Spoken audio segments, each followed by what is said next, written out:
Hello, friends, and welcome to this episode of It's Not You, but Sometimes It Is Real Leaders Overcoming Real Crap.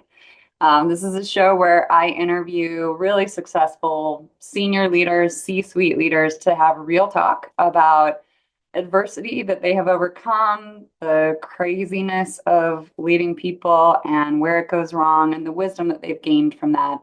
And this episode with Chuck Shehadi is our perfect example of a real leader talking about the real stuff that he's faced, and he provides incredible insights about how he's personally been able to grow, learn about himself, and learn about what it takes to do these huge endeavors. He's had such a diverse history and a really cool perspective. So I know you're going to appreciate his wisdom that he shares. Enjoy the episode.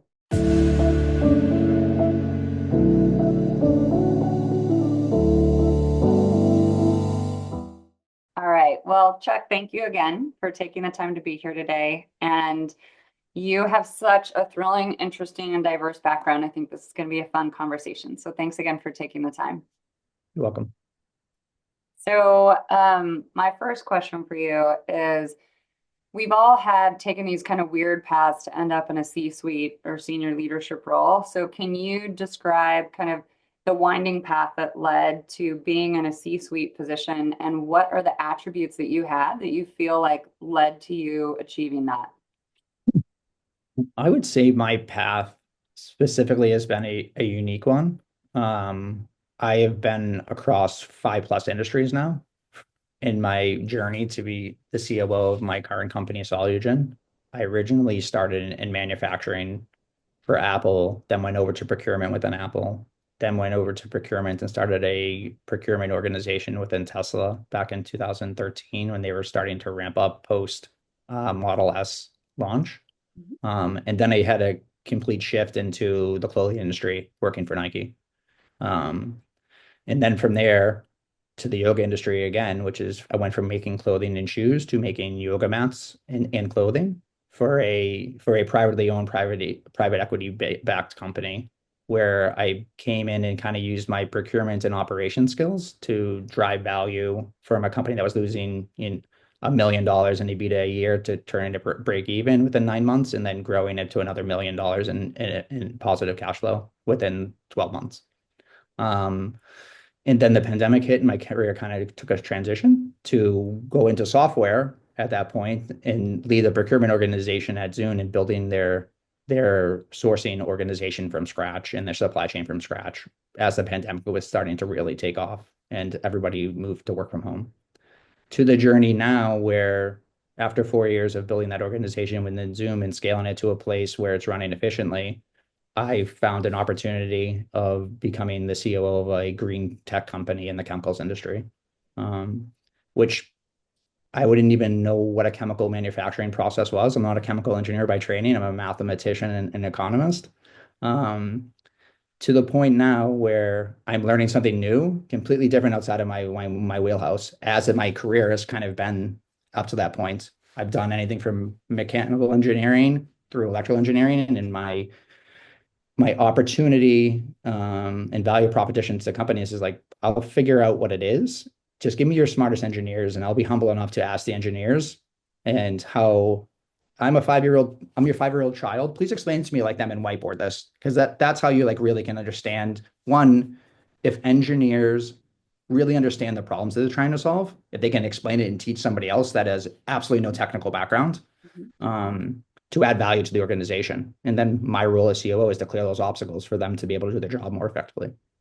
Okay, so it sounds like your path here came to be because you were able to just say yes to a lot of opportunities that were maybe kind of like a fork in the road. It was going to be doing something really different or in a different sector, and you were able to say yes and do what it takes to figure it out and have the humility to listen to the experts along the way. Yeah, I think the biggest thing that any key leader be trust your top people and don't be afraid to be humble and ask lots of questions. Yeah.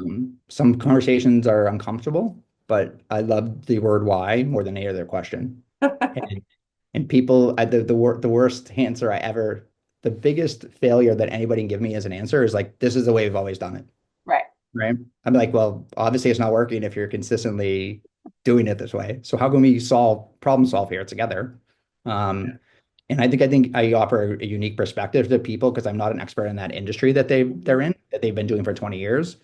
And I bring knowledge of automotive tech software, clothing to like, this is how these world-class companies do it. Let's Mhm. try it. Yeah. And I'm willing to try. Yeah. I was talking to a group of the founders of entrepreneurial companies yesterday, actually. And one of them talked about having imposter syndrome because he was not a technical expert in the actual content of the business or the industry, right? And I told him that I felt like some of the most effective, transformative leaders I've seen did not have the technical expertise. They couldn't do what the people they were leading were doing. And that puts you in a unique place of being able to ask those questions and support them without getting in the weeds and micromanaging, right? It allows you to be a little bit more empowering and trusting, to honor people and their contributions, and to really frame yourself in a support role. And I think that that's something that's so overlooked by a lot of even executives. They think that they have to be an expert in the content, and you really don't, and it can be detrimental to your leadership. I think that there's positive and negatives of being an expert, and there's positive and negatives of being curious. Because a lot of experts don't ask very curious questions because they think they know everything Mhm. around it. Um, and somebody that is humble and is okay with being ignorant is one of the most powerful leaders, in my opinion, because you're always asking questions, you're very curious, you make people be seen because you need to learn as Yeah. well. And I don't, and the greatest leaders that I've ever worked with, some of them are top-notch engineers, some of them are just thoughtful leaders around being curious. Hmm. And some of the, that's what sets an amazing human being and a likable human being of somebody that wants to be around, is somebody that, asks interesting questions and they're way more interested in the other person than they are themselves. Right. Absolutely. So that lack of ego. So my next question for you is, can you talk about, you've obviously been through a lot. You've had a lot of big mountains that you've had to climb. Can you tell me about one of the hardest things that you've been through and what allowed you to overcome it? Um, in a work environment, I would say that the most difficult thing that we've ever encountered was kind of turning around the private equity backed company called Manduka. Because I had no idea about how sales processes work in company. Up to that point, I was purely operator, Hmm. sourcing, procurement, supply chain person. And then I came into an organization where I thought it was flourishing a little bit more than it actually was. Um, but most of the problem that was involved there was we basically, in order to make revenue, the CEO sold at a huge discount to somebody below our costs. And then so we built up all this inventory and had to dump it in order to make revenue.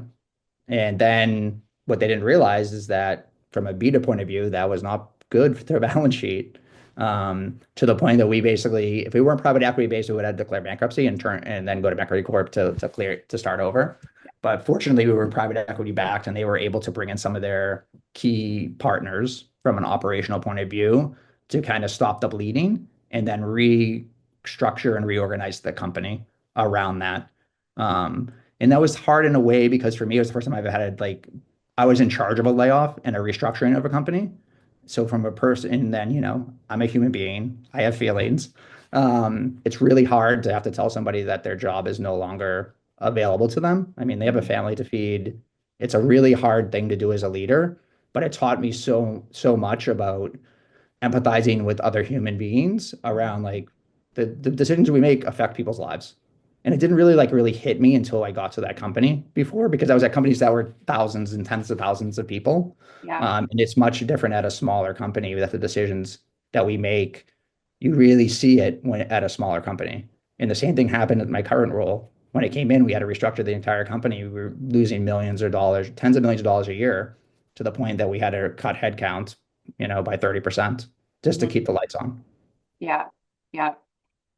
So, um, I always like to focus on adversity, challenge, difficulty, and just have real conversations about all this stuff. And a lot of the headaches that I hear from leaders at all levels are really around the people side and the frustrations around like the job itself is okay, but it's all the people stuff that's really frustrating. So I would love your perspective on this issue that they say culture eats strategy for breakfast, right? We've got a great business model. The work itself is good. Do you have any examples of that in your experience of culture really bringing down a business or the business results, particularly as it comes to kind of high performing teams? What barriers have you seen there? For me, I would say that culture, the lack of culture is more detrimental than having a culture of mediocrity. Okay. Because if you do not, if you accept mediocre work from the organization and don't hold people accountable to what they say they're going to do, Mhm. that's a cultural problem. Yeah, absolutely. Um, So, and it kind of gets into like an entitlement culture within that company where it's okay not to deliver results and execute. I've been in both situations where the culture is extremely strong. Tesla's probably has the tightest culture that I've ever been at from a positive point of view of like reinstilling, like we're all here to win and we will do whatever it takes to win Hmm. on top of an amazing strategy, Uh-huh. which is why they become so successful with an amazing, from a personal point of view, Elon is a very harsh leader, but mission wins over the people problems in his mind. And that's what sets him unique and why he's, you know, an amazing leader in that aspect. Some Hmm. people don't like his style, but he gets the results. And everybody that works at his companies absolutely loves working there. I'll tell you that right now, even though the culture is hard. Hmm. Uh, but Yeah. it's a culture of accountability and problem solving Right. because they're solving like literally real world problems that no one else has ever been able to do before. And Apple has a very similar culture Uh-huh. around driving execution around strategy and holding everybody accountable to where it's okay to be like, hey, we're going to make a mistake, but I have to tell the leadership that you failed your part of the job. It's not that you're going to get fired. Like everybody, it's a learning moment for everybody. Right. You don't learn from your wins as much as you learn from your failures Yeah. and failure to execute. And the people that understand that are the companies that are always going to be the most successful, in my opinion. I've And people, never, yeah, Chuck, I've never made that direct link between accepting mediocrity and then having that lack of accountability and motivation. That's really interesting. yeah, it's become a big, like the best way I would try to sum it up is the way that our government functions, Right. right? It's not to say these people aren't, there's amazing human beings that work in government, Yeah. but the lack of accountability at the DMV to Right. get to process as many people as possible, as quickly as possible, Yeah. any business will go out of business with that Yeah. type of attitude of a zero customer service mindset. Right. Right. Yeah. Interesting. Okay. So culture of mediocrity. Watch out for that. I like that. Mhm. So you have had to grow high performing teams and whole business units and departments in wildly different settings, right? Mhm. So, can you talk about some of the biggest challenges you've had to overcome when building these teams and managing people dynamics in these different settings? I think it's instilling the culture of accountability in the team and treating everybody like an adult is the best way I would describe it. Every single person I interview every single manager in my organization because the culture wins over the talent. Like the way that I evaluate talent is based off of three things: their attitude, their aptitude, and their like promotability or investability in them as a human, right? Within the role of the company. Number one, you can never teach attitude. It's just something that is embedded in you as a human being. You're Mhm. either going to do whatever it takes to win, or you're going to be mediocre. It's just that simple, right? Um, and it doesn't mean that being mediocre is a bad thing. You need those strong threes across the board in the company. They're the ones that get almost all the work done. Yeah. But the people that are performing with the attitude, I'm going to win all the time, set the strategy and the culture and the vision of the company. And those are going to always be like the top performers Okay. within the organization. And it's Yeah. not for everybody, which is totally okay. Yeah. But you need to make sure that the top 10% of the company is that type of people that have the greatest attitude and will do whatever it takes to win and will learn and Yeah. willing to learn, right? And when you think of aptitude, ignorance is not a bad thing because if you have somebody that has low aptitude or ignorance, but the willingness to learn with a high attitude, they'll Yeah. learn anything. You Yeah. can teach them Absolutely. anything, Yeah. and they have the willingness to learn around that. And then you think about promotability, investability is when is this person ready to get more scope and more duties to kind of keep that the attitude of continuous improvement within the company. Um, and the one thing that I always do is when I interview people, I look at them from that lens and I ask questions based off of those three criteria because Right. that's how I'm going to evaluate them in the future. So they're very clear. And then I have a rule that I just tell everybody like we operate from big boy, big girl rules in the team. I am paying you for a job to do. If you want to go above and beyond that job, that is your prerogative. If you can get your job done in 4 hours a day, then that's what I'm paying you to do, right? Hmm. I don't expect you to have to be in the office 24/7, 9 to 5. Right. If you have a doctor's appointment during the day, it's okay. But I expect you to make up that the amount of work that you missed before the week's over. Hmm. And I think people respond very well to that because they're not just worker bees. They're human beings that have problems. Like I have a dentist appointment, I need to go. I'm like, go. As long as your Right. work's done and your customers are not saying that you're slacking, you're Right. never going to have me complain about whether you're in the office or not. Yeah. So it's that lack of personal responsibility, complacency, lack of accountability. That's kind of the number one complaint that we hear from business leaders across the board. And it sounds like you've kind of designed your own philosophy and system of hiring and engaging people that is really effective at combating that lack of responsibility. I think that's a great summary. Yes.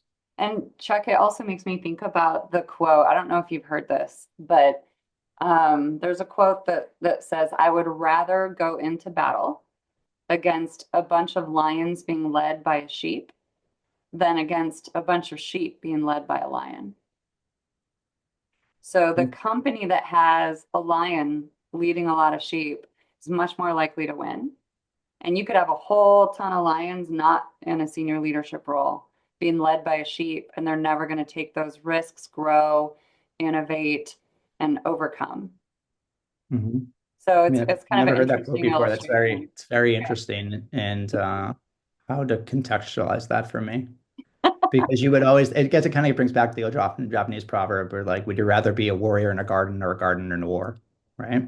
Like you'd rather be prepared for anything, right? Than Yeah. have to pick up a pitchfork and not be prepared. Right. Um, Right. And you're really describing an element of aggression and curiosity and courage in senior leaders, right? You want those lions at the helm who are willing to take risks, go big, and completely own their results. mhm. Like making, I think the biggest thing that, and even I still struggle with is like my fear of failure still sometimes comes out, right? Hmm. Because I have a personality of I want to be likable, right? Like I want everyone to like me, and it becomes from like a childhood hood. I think people use the word trauma too much. Just the way that you were raised Hmm. and treated as your family as you grew up as a kid, because the worst thing that's ever happened to you is the worst thing that's ever happened to you. Some people that could be abuse, some people that could be like my dad took away my video game at the time, right? But it's still the worst thing that ever happened to you. In your mind, it was the end of the world when you were a little child. Um, so for me, likability is a huge one. I had a disabled brother, so my parents gave him all the attention as a kid, Hmm. and it affected my growth and development.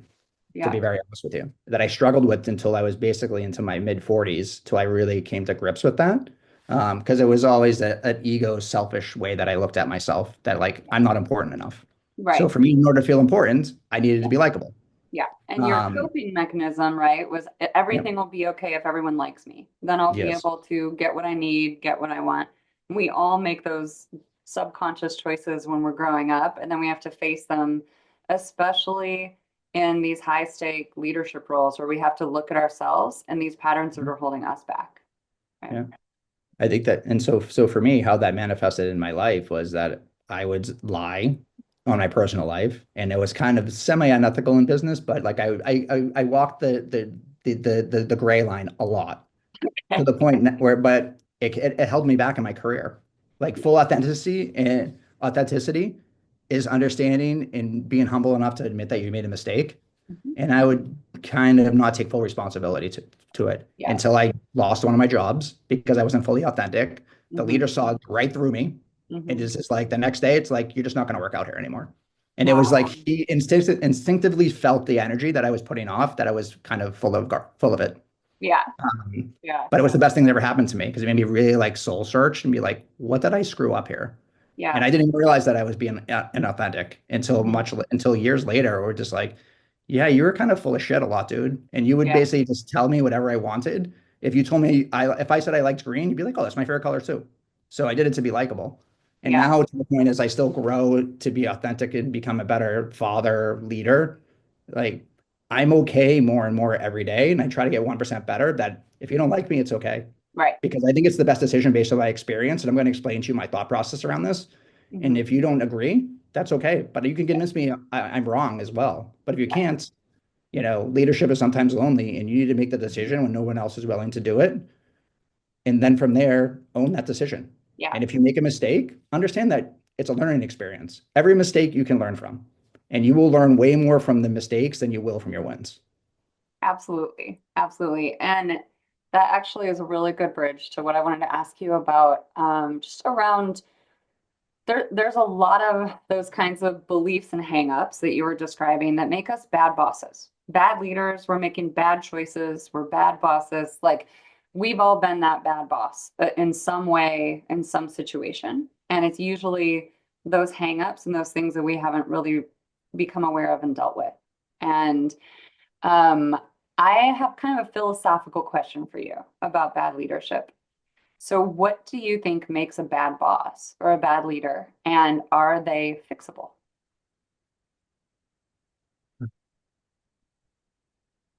I think bad leaders are sometimes, when you think of it from a psychological point of view, Mhm.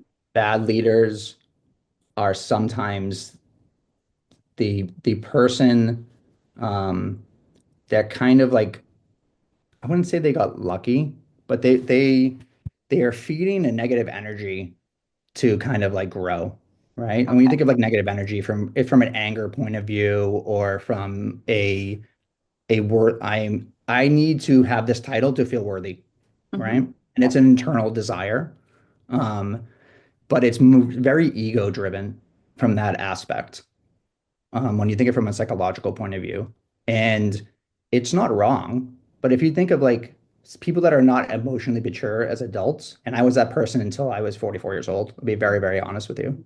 I mean, I'm 48 now, that I was a very angry person. Hmm. I was very, I would like if, in order to argue, I had to raise my voice because I couldn't learn to express my feelings. I didn't know how to process them. Is the Yeah. best way. I was still an 8-year-old kid, Yeah. right? So my emotional maturity at the time, and a lot of those leaders that are bad, that shout and yell for attention, are doing one things. One's they're emotionally damaged, and that's their way of expressing their importance, Hmm. or they have no idea what they're doing. They're faking their way through it, and they're not humble enough to ask for help. Yep. So how do they win? They bully everybody in their team Hmm. because they were probably bullied as a kid to think that being the bully will get shit done. I mean, it doesn't. You make everybody resent you. Yep. So, you go farther by being loved than being a feared leader. It's Hmm. just that simple. People will do way more for you if they think that you matter to them. And you matter to them you know, by being more interested in them than being interested in yourself. Like Dale Carnegie, like nailed it out of the park when he wrote that in his book, right? Like be more interested than interesting. Everyone will be like, "Oh my God, that guy is so great. Yeah. All you did is make me talk about myself." Yeah. Right? So it sounds like you really swung the pendulum from one extreme to another. You're kind of identifying with that bad boss, not really emotionally mature, not handling your stuff well, right? And you've really swung the pendulum to having a really deep awareness and self-management skill around this to where you can even articulate it and help other people to develop that. Mhm. Yes, I would agree. Like I had a great, like my partner kind of like really is the first person in my life when I met her in 2020 that treated me like an adult instead of like little kid and like was awarding my ego.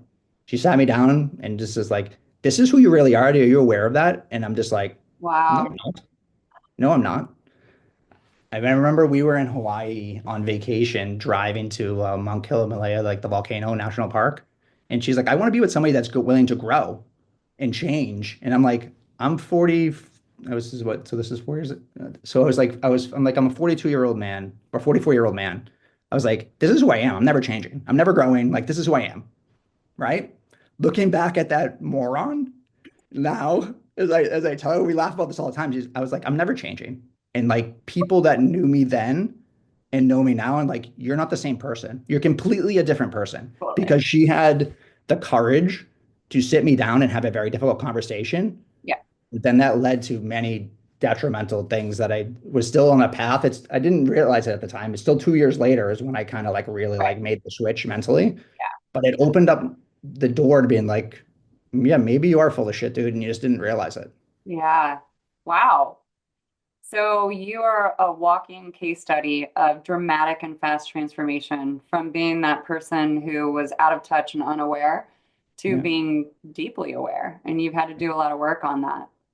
So it requires a lot of work. Like self-awareness is still something I still really struggle with Yeah. because I still fight internally with likability, with imposter syndrome. Can I actually do this? Right? With like I need everybody to like me in order to do this versus I don't need everybody to like me. I need everybody to know that I see them and I Yeah. value them as a person, what Right. they can contribute to the organization to the point where like I'm new at this company that I'm in now.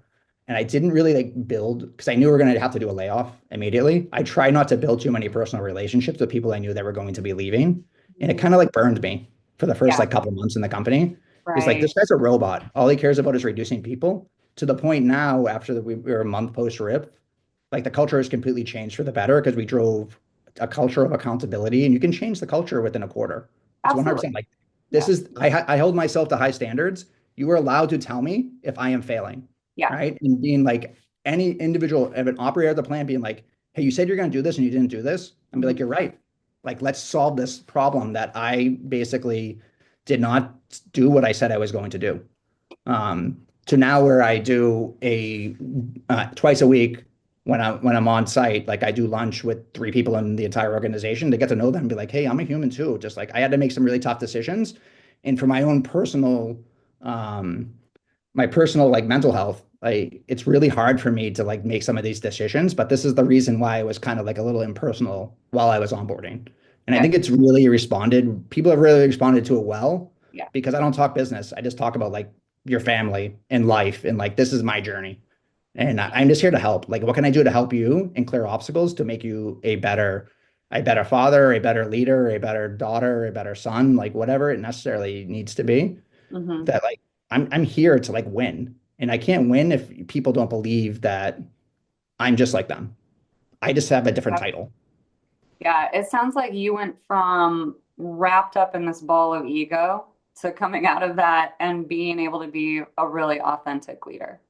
Yeah. I mean, I struggle with it every day still. I would never say you're always 1% incremental improvement is my goal every day. So, Anyone who says that they've arrived at full self-awareness and authenticity and has no work to do on that, run the other way. yeah. We Especially in the all, business world.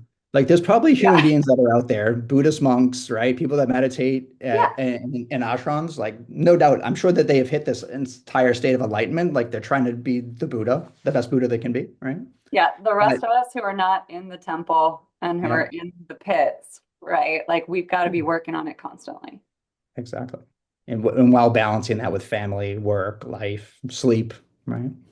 Yeah, but it sounds like your secret to your success, Chuck, has been you own the results that you get in your life 100% in every situation. You own it and you're willing to do what it takes to take your life in your hands and be the author of your life.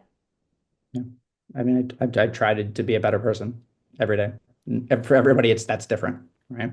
So and there's a balance between, I look at the triads, work, life, and career or purpose, depending what it is. Like, I still struggle with finding my purpose every day. I don't know the path that I want to be on yet.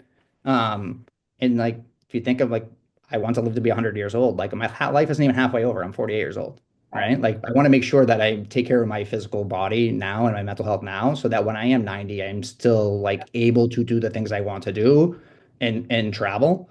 Um, and with it, and with current science, especially on like anti-aging, and taking care of yourself, like we could see people that live to be like my kids will probably live to be 120, 130 years old, right? Yeah.